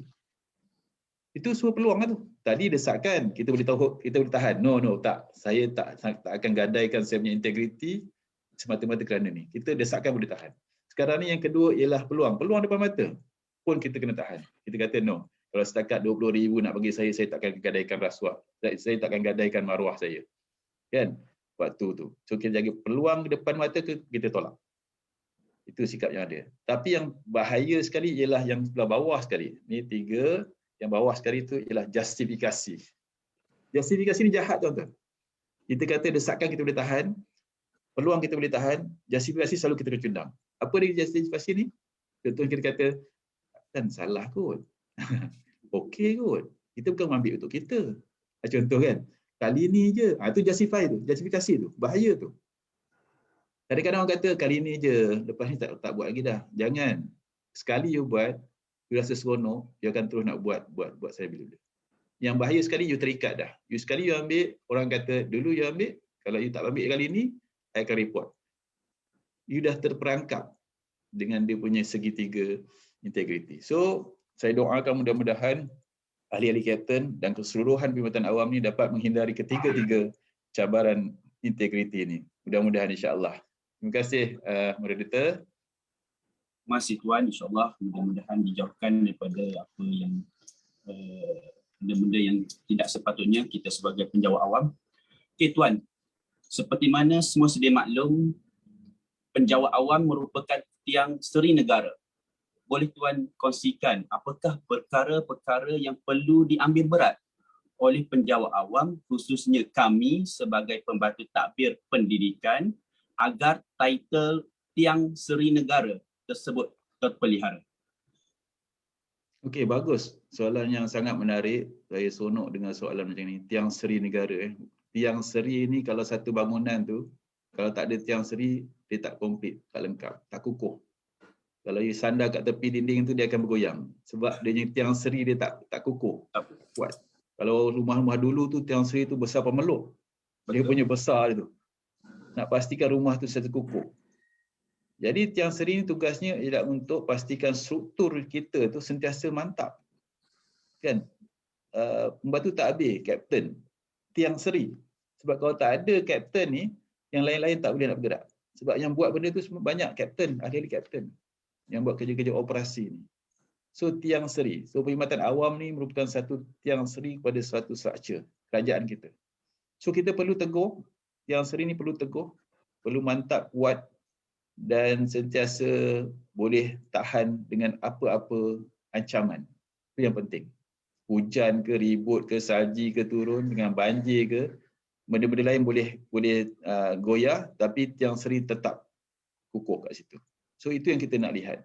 Dalam kes kita cakap pasal perkhidmatan awam ni, tiang seri penting supaya kita jadi sebagai satu towering personality unggul dalam perkhidmatan awam. Masing-masing ada keunggulan masing-masing. Masing-masing ada tugas, masing-masing ada skop kerja masing-masing, masing-masing ada sumbangan masing-masing. So kita berpegang pada sumbangan kita. Sumbangan kita tu merupakan tunggak ataupun tunjang kepada satu-satu organisasi dalam perkhidmatan awam. Bagi tujuan ni, saya suka berkongsi lagi lah tip-tip pasal kita ni. Tadi kita tu maksudnya kebersamaan ini tiada akhirnya kan. Tapi kita yang kedua ni ialah akronim bagi ciri-ciri yang patut ada untuk pastikan kita ni sentiasa relevan sampai sebagai tiang seri negara. Nak pastikan kita ni sebagai orang yang sangat penting. Skim yang sangat penting dalam organisasi. Yang pertama, K yang pertama ialah kita perlu ada kepimpinan. K pertama itu kepimpinan. Tak kisahlah apa grade kita, tak kisahlah apa kita punya skim, kita perlu ada ciri-ciri kepimpinan. Kepimpinan ni bukan saja yang memimpin Kepimpinan ni yang memimpin dan yang dipimpin. Kalau kita jadi pemimpin, kita kena pandai memimpin orang. Dan bila masanya esok kita jadi yang dipimpin, kita kena faham nak ikut orang pemimpin tu. Janganlah asyik bertelaga je pemimpin dengan dipimpin. Dia kena bentuk dalam kita tadi yang kita bersatu. Itu yang pertama, kepimpinan. Yang kedua, keterampilan. Kena ada keterampilan. Pegawai awam ni kena terampil lah sikit. Terampil ni maknanya kita sentiasa ke depan. Bukan duduk kat belakang aja. Dicari tak jumpa. Kat mana ni? Hilang keterampilan. Patutnya kita ke depan. Kalau ada isu, kita ke depan. Bantu sama-sama. Jangan jadi passenger je. Jangan selalu sangat jadi passenger. Passenger ni apa? Penumpang. Kita kena selalu duduk kat depan, menyuarakan pendapat dan sebagainya. Sebab tuan-tuan banyak pengalaman. 3 tips semua tu. Peraturan, garis panduan semua ada kat kita. Dekat tangan kapten, ahli kapten. So masa itulah tunjukkan bahawa, bukan nak menunjuk nak tunjukkan bahawa kita ni ada ilmu kat situ. Kita boleh bagi sumbangan kepada organisasi. Itu K yang pertama. Kepimpinan dan keterampilan. Yang kedua, I. K-I. I yang kedua ialah intelligent. Ilmu, kena ada ilmu. Dan yang I kedua tu ialah apa kita panggil? Integrity. Saya dah sebut tadi. Tak payah saya detailkan. I yang kedua tu ialah integrity. Intelligent atau ilmu dan keduanya integrity. K-I. Kemudian T. T ni ialah kena ada telus dan tulus. Telus ni maksud transparent. Apa yang kita buat tu transparent, nampak. Kita tak sembunyikan apa-apa, kita tak menipu apa-apa. Kita cakap apa yang kita buat apa yang kita cakap. Kemudian T yang kedua ialah tulus. Tulus ni ikhlas lah. Kena buat kerja tu ikhlas. Macam saya sebut tadi kan, orang lama-lama ni buat satu peribahasa tu sebab dia ikhlas. Itu sampai sekarang dia masih relevan. Pemimpin-pemimpin kapten dahulu buat ikhlas. Tak ada kerana nak dapat gaji, tak ada dapat allowance. Maksud tak dapat allowance pun. Persatuan ni tak ada allowance pun. Tapi kerana ikhlas untuk kita yang ahli. So sampai sekarang kapten masih lagi relevan disebabkan oleh mereka ikhlas. So kapten perlu telus dan tulus. A yang terakhir, K-I-T-A, A yang terakhir ialah amanah dan adil. Pegawai awam kalau nak jadi tiang seri negara, dia kena amanah. Perlu amanah. Dan yang akhir sekali adil, kena perlu adil lah. Siapa pun datang jumpa kita, kita anggap macam saudara kita. Tak kisahlah siapa yang datang. Siapa yang datang jumpa kita nak minta bantuan tu, kita anggap macam saudara kita. Macam mana kalau kita nak layan saudara kita? Kan kita bagi perkhidmatan yang terbaik kan? So kalau semua yang datang tu kita anggap macam saudara kita akan sentiasa akan beri perkhidmatan terbaik pada mereka. So bukan senang nak lahirkan kita ni, memang susah, tapi sebagai ahli kapten, kepimpinan kapten, kita kena usahakan supaya kita ada satu platform wadah untuk kita sentiasa war-warkan pada ahli kita, sentiasa ingat pada kita satu dan sebagainya. InsyaAllah. Terima kasih moderator. Terima kasih Tuan di atas formula-formula yang cukup menarik, yang baik, yang mungkin boleh kita praktikkan. Yang penting kita praktikkan sebagai kita sebagai pembantu tadbir pendidikan, juga sebagai penjawat awam dalam kehidupan kita seharian. Okey Tuan, demi negara, kita pastinya memerlukan sebuah negara yang stabil. Untuk memastikan kestabilan negara tersebut, ia menuntut kepada tindakan kita yang matang. Dan dari setiap rakyat apabila negara kita berhadapan dengan sesuatu krisis. Apakah nasihat Tuan kepada rakyat Malaysia, khususnya kepada penjawat awam, agar kita sama-sama menjaga kestabilan negara kita? Okey. Pertama sekali saya nak berkongsilah kalau boleh diterima idea ataupun pandangan saya. Sebenarnya kita ni sebagai rakyat Malaysia, perkhidmatan awam, penjawat awam, kita bukan mewariskan negara ni kepada generasi akan datang. Selalu orang kata kita mewariskan negara ni kepada generasi akan datang untuk diteruskan. Sebenarnya kita bukan mewariskan negara ini, perkhidmatan awam ini, kapten ini kepada generasi akan datang tau. Kita bukan mewariskan. Sebenarnya kita meminjam. Kita meminjam negara ini, kita meminjam perkhidmatan ini daripada generasi akan datang. Kita pinjam daripada mereka. Kita bukan mewariskan perkhidmatan kita ini kepada generasi akan datang. Sebenarnya kita meminjam daripada mereka. So sebagai orang yang meminjam, sebagai mereka yang meminjam, Apa adat orang minjam? Kita kena pulangkan. Kita kena pulangkan balik negara kita kepada generasi akan datang. Kita pinjam aja. Macam juga kita pinjam kapak kan. Dulu kita nak potong kayu, kita pinjam kapak daripada jiran sebelah. Kita pinjam kapak, dah pakai, kita pulangkan balik kan kapak kita. Adakah kita pulangkan balik kapak kita dalam keadaan tumpul? Ataupun dalam patah dia punya pemegangnya? Tidak. Kita kena pastikan kapak yang kita pulangkan tu berada dalam keadaan yang sempurna. Sekurang-kurangnya seperti mana yang kita pinjam. Tapi lebih baik kalau kita boleh pulangkan kapak tu dalam keadaan yang lebih sempurna berbanding dengan kita pinjam tadi.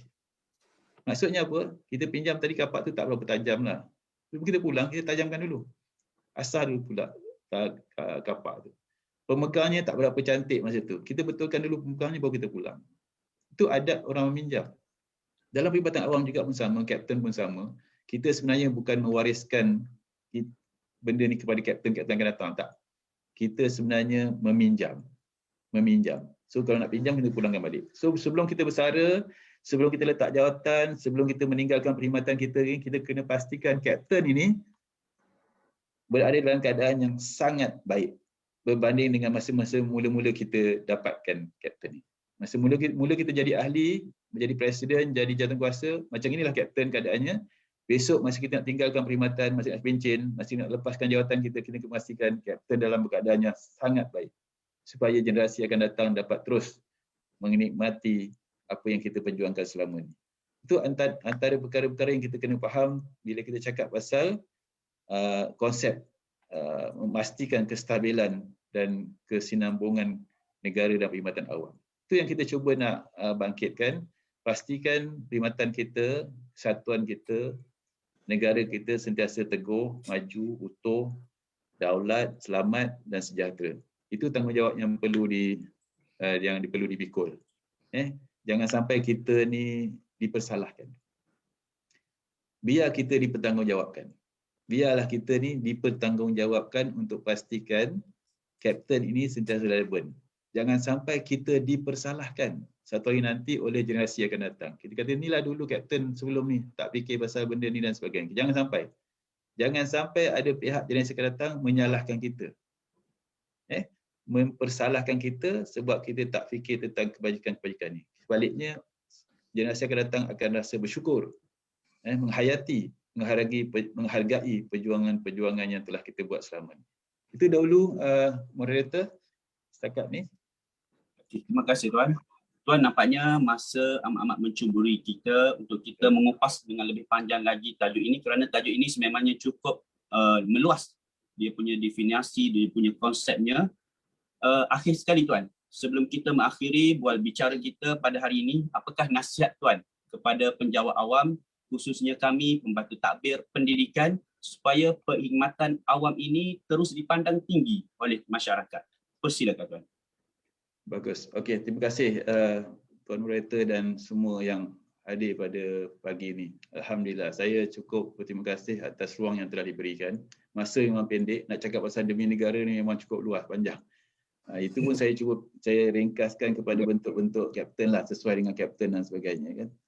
Alhamdulillah. Tapi tak apa, masa bagi saya doesn't matter. Yang penting pengisian tu. Yang penting tuan-tuan ada take home, ada benda yang dibawa balik. Ada benda yang boleh dibawa balik, faham, hayati, amalkan dan akhir sekali sebar luas kepada rakan-rakan yang lain. Mungkin tak semua dapat masuk dalam kali ini punya seminar. Siapa yang tak dapat masuk tu kita sebar luaskan, nak kongsi video ke ataupun saya nampak banyaklah chatting kat sini kat tepi-tepi ni. Semua berkongsi pasal askar kita dan sebagainya, bagus. Yang ni boleh kita kongsi-kongsi dengan rakan-rakan kita yang lain. Mudah-mudahan. Nak terima tak terima tu bukan tugas kita. Tugas kita menyampaikan. Mudah-mudahan. Okey. Satu je pesanan saya, pengharapan saya kepada ahli-ahli kapten.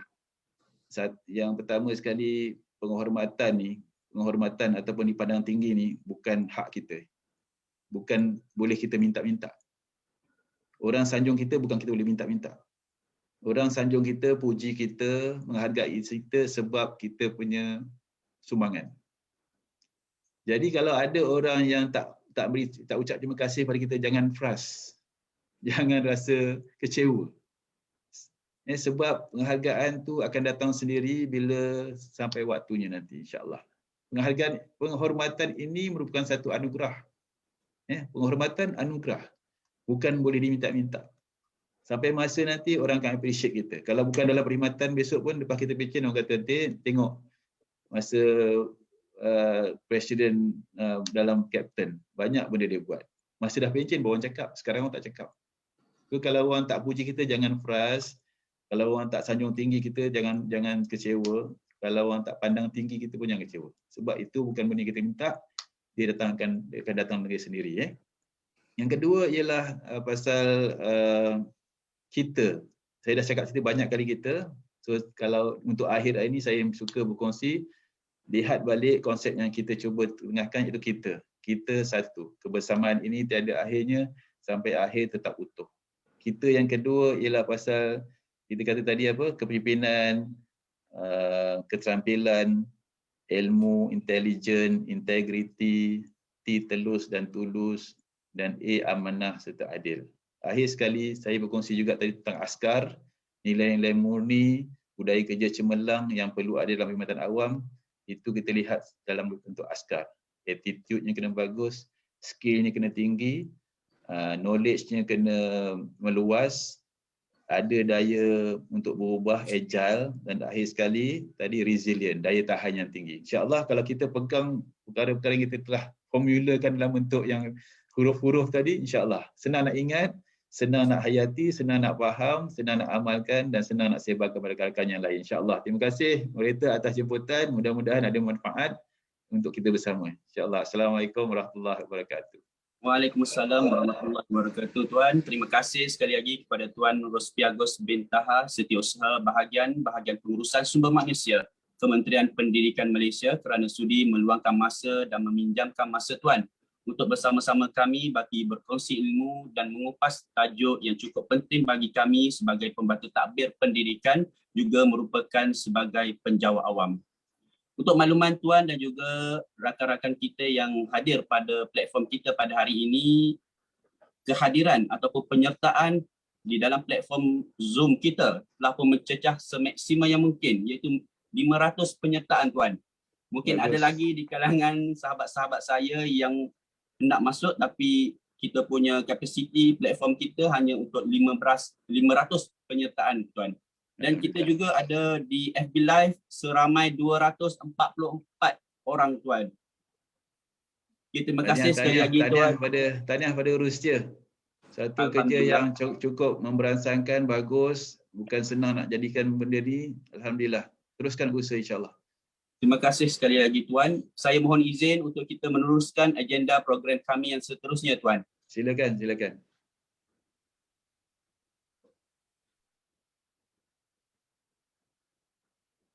Hadirin hadirat yang dirahmati sekalian, masa yang ditunggu-tunggu telah pun tiba, iaitu penganugerahan tokoh pembantu takbir pendidikan peringkat kebangsaan bagi tahun 2021. Untuk itu, jom sama-sama kita saksikan tayangan multimedia bagi paparan tokoh pembantu takbir pendidikan peringkat kebangsaan bagi tahun 2021.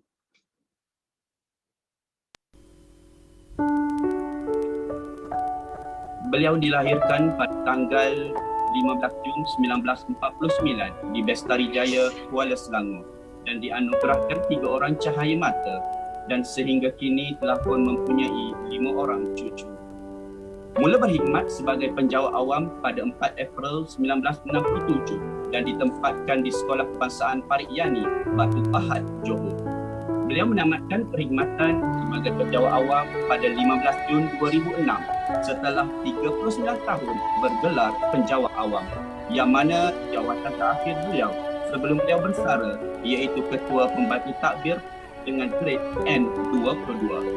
Sekolah Menengah Teknik dan Profesional Batu Pahat, Johor merupakan sekolah terakhir tempat beliau berkhidmat.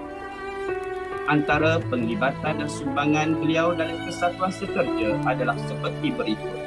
Beliau merupakan Yang di-Pertua kedua Kapten Semenanjung Malaysia, juga merupakan Ahli Majlis Bersama AM. Beliau juga pernah dilantik sebagai Setiausaha Grade Pentadbiran dan Perkeranian Majlis Bersama Kebangsaan AM.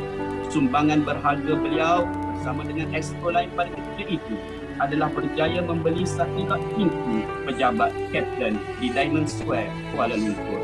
Dan yang penting, beliau sentiasa memperjuangkan skim pembantu takbir di bawah Kementerian Pendidikan Malaysia serta sentiasa cakna dengan kebajikan ahli Kapten. Pastinya, dan pengorbanan beliau curahkan sebagai penjawat awam khususnya dan juga pelibatan beliau dalam kesatuan sekerja amat-amat kami hargai.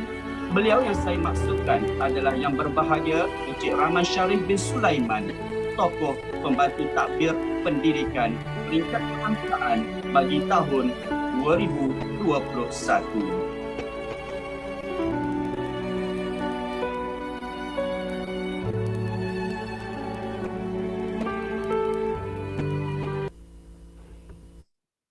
Untuk itu, majlis berbesar hati menjemput dan mempersilakan tokoh kita pada tahun ini, yang berbahagia Encik Rahman Sharif bin Sulaiman untuk menyampaikan ucapan. Dipersilakan.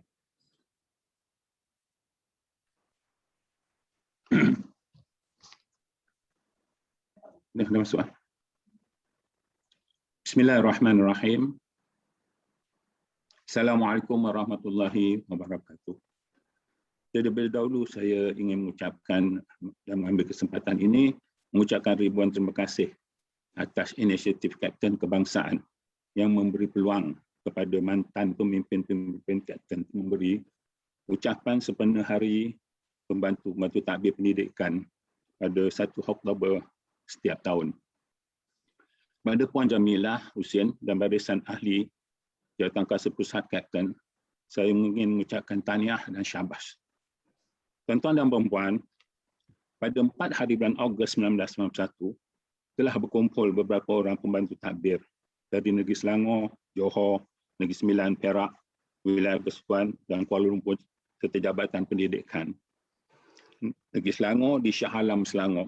Perjumpaan ini diresmikan oleh Tuan Haji Jamali bin Kasan, Pengarah Pendidikan Selangor. Perjumpaan berakhir dengan kata sepakat untuk menubuhkan Persatuan Pembantu Takbir Pendidikan. Pendaftaran kesatuan telah diluluskan pada 2 hari bulan Mei 1995 dan di antara syarat yang diberi oleh pendaftar ialah sekiranya kesatuan terbatal, sekali lagi pihak pendaftar kesatuan sekerja tidak akan melayan atau membenarkan pembantu takbir pendidikan menubuhkan kesatuan lagi. Kami ahli jawatankuasa penaja yang diketuai oleh saudara Ngatmon bin Sarbini pada ketika itu telah mendapat kerjasama dari kementerian, bila mana Kementerian Pelajaran telah mengeluarkan surat bilangan KPPP 089-61-1 jilid 2 bilangan 18 yang bertarikh 11 bulan Julai 1995 kepada pengarah-pengarah pelajaran negeri agar menggalakkan pembantu-pembantu takbir pendidikan menyertai kesatuan Kapten. Ini sebanyak sedikit telah membantu AJK penaja pada masa itu bila datang ke negeri untuk kempen mencari dan menambah ahli.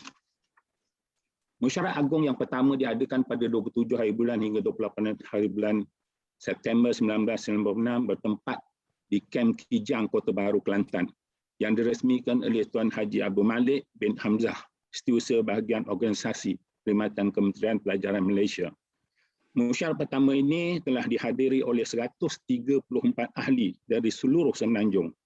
Mesyuarat ini telah melantik dan memilih jawatankuasa agung yang pertama Kapten bagi tahun 1998. Setelah penubuhan Kapten bergerak terus menambah ahli dan berusaha meningkatkan kebajikan ahli dari segi peluang-peluang kenaikan pangkat yang banyak tertinggal pada masa itu dibandingkan dengan pembantu takbir di lain-lain jabatan dan sebagainya. Selain itu, kita juga mahu Kapten berdiri sama tinggi dan duduk sama rendah dengan lain kesatuan sekerja. Kerana itulah kita telah berjaya menempatkan Kapten di dalam Majlis Bersama Kebangsaan, iaitu MBK, bermula sebagai ahli majlis, kemudian sebagai setiausaha grade perkhidmatan dan perkeranian dari tahun 2001 hingga 2005. Kita juga telah dijemput bersama oleh kementerian dalam perbincangan mengenai kursus dalam perkhidmatan bagi kaki tangan sokongan bermula dari tahun 2004. Ini juga satu penghormatan kepada Kapten. Kita juga berjaya dalam memastikan semua pembantu takbir di agensi pendidikan dilantik di kalangan pembantu takbir pendidikan sahaja. Begitu juga bagi penempatan N22 yang selama ini dikuasai oleh pembantu takbir dari agensi yang dilantik oleh kerajaan negeri. Kita juga berjaya membantu menyelesaikan masalah rakan-rakan kita yang dijadikan sebagai kerani bergerak yang terpaksa menjalankan tugas di 2 buah sekolah, kadang-kadang yang sampai ke 3 buah sekolah. Ini berlaku kebanyakannya ialah di Negeri Melaka. Kita juga berjaya mendapat perhatian kementerian supaya diberi pulang kenaikan pangkat bagi pembantu takbir pendidikan berdasarkan beban kerja di sekolah-sekolah yang mengikut taraf sekolah-sekolah. Kertas cadangan telah kita halusi bersama dengan pegawai-pegawai dari Kementerian Pendidikan sendiri, iaitu bertempat di Sungai Petani, Kedah. Untuk ini saya ingin mengucapkan terima kasih kepada Puan Radiah dan Cik Aminuddin yang banyak membantu menyiapkan kertas cadangan ini. Bersama-sama rakan dari Pastam yang juga menghadapi masalah yang sama, kita berjaya mengemukakan perlunya diwujudkan semula jabatan tertinggi, yakni kerani tertinggi yang telah dijumutkan dalam laporan gaji kabinet. Cadangan ini dibawa dalam mesyuarat MBK bersama GPA di Ipoh. Saya juga ingin memberitahu tuan-tuan dan puan-puan, ahli kapten, tentang penghormatan yang diberi oleh Datuk Abdul Rahman bin Idris, Timbalan Ketua Setiausaha Kementerian kepada Kapten. Sebelum bersara beliau dan isteri mengadakan lawatan ke Pulau Pinang, beliau telah meminta beberapa orang pemimpin pusat untuk bersama-samanya sepanjang lawatan beliau ke Pulau Pinang. Bersama saya lah Encik Aminuddin Cik, Timbalan Presiden yang dipetua ketika itu, Tuan Said Ismail, Bendahari Agung dan Puan Radiah, Naib yang dipetua. Dalam lawatan ini, Datuk Abdul Rahman Idris telah memperkenalkan Kapten kepada pegawai-pegawai Jabatan Pendidikan Negeri Pulau Pinang. Bagi saya, ini adalah satu penghormatan yang tinggi kepada Kapten. Yang pada masa itu Kapten sangat rapat dengan kementerian. Terima kasih kepada Puan Radiah yang telah banyak membantu menyusun jadual lawatan ini. Itulah tuan-tuan sedikit perkembangan Kapten dari penubuhannya pada tahun 1996 hingga 205. Hari ini saya melihat Kapten telah muncul sebagai sebuah kesatuan sekerja yang aktif. Penuh dengan aktiviti, barisan kepimpinan Kapten sekarang telah memacu Kapten dengan jaya. Saya percaya program-program yang diatur, yang dicetuskan oleh barisan Kapten sekarang akan mendekatkan lagi hati-hati ahli kepada Kapten. Terima kasih kepada Kapten Semenanjung Malaysia yang menganugerahkan tokoh pembantu takbir pendidikan tahun 2021, dan dengan rasa rendah diri saya amat menghargai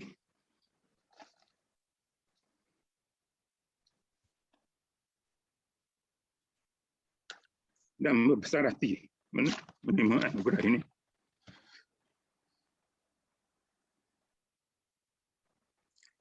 Semoga semua pemimpin Kapten terus bijaksana, berkhemah, berani dan berstrategi. Dan Kapten terus menjadi wadah kepada ahli. Akhirnya, selamat Hari Pembantu Takbir Pendidikan 2021. Sekian, terima kasih. Sama-sama Tuan. Terima kasih dan tahniah diucapkan kepada Encik Rahman di atas ucapan dan penganugerahan Tokoh Pembantu Takbir Pendidikan Peringkat Kebangsaan bagi tahun 2021. Untuk makluman semua, Tokoh Pembantu Takbir Pendidikan Peringkat Kebangsaan tahun 2021 akan membawa pulang wang tunai ringgit Malaysia 1,000 beserta pelak sebagai cenderahati. Tahniah sekali lagi diucapkan kepada Encik Rahman Sharif bin Sulaiman, Tokoh Pembantu Takbir Pendidikan Peringkat Kebangsaan tahun 2021. Saudara-saudari yang dirahmati sekalian, bunga seroja di atas para jatuh ditimpa buah berangan. Andai kata tersilap bicara, kemaafan jua hamba pohonkan.